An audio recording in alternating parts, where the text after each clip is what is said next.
Armed agents raid an animal shelter for a baby deer. Tonight, Colleen Henry investigates an operation raising questions about the use of government resources and the state policy that meant a death sentence for the fawn.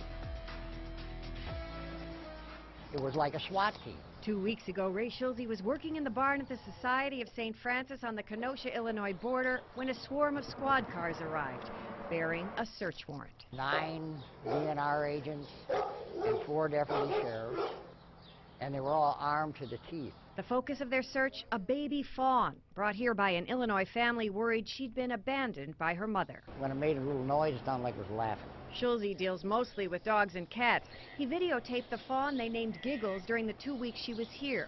The DNR began investigating after 2 anonymous calls reporting a baby deer at the no-kill shelter.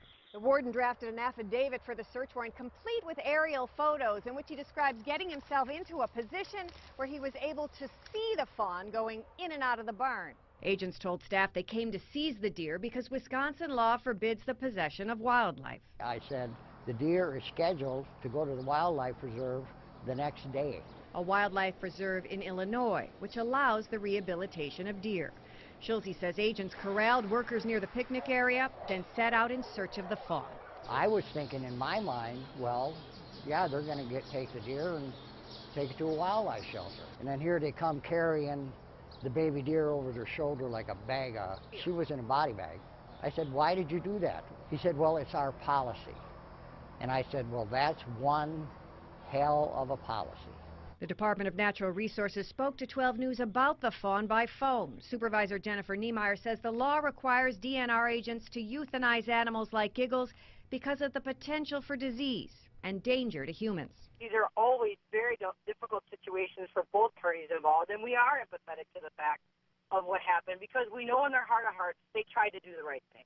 Could you have made a phone call before showing up? I mean, that's a lot of resources. If the sheriff's department is going in to do a search warrant on a drug bust, they don't call them and ask them to voluntarily surrender their marijuana or whatever drugs that they have before they show up. Niemeyer denies agents killed Giggles at the shelter. She says they tranquilized her, then euthanized her off-site. I don't care where they would have killed her. It would have been wrong. Shelter President Cindy Schulze says she plans to sue the DNR for removing Giggles without a court hearing.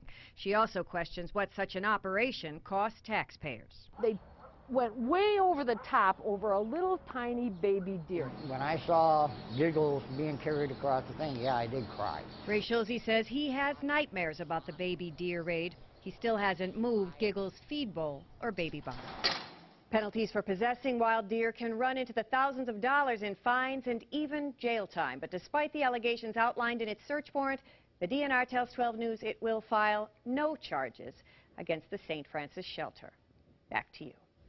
And in certain circumstances, Wisconsin allows organizations to house wild deer, but only with a state-issued permit.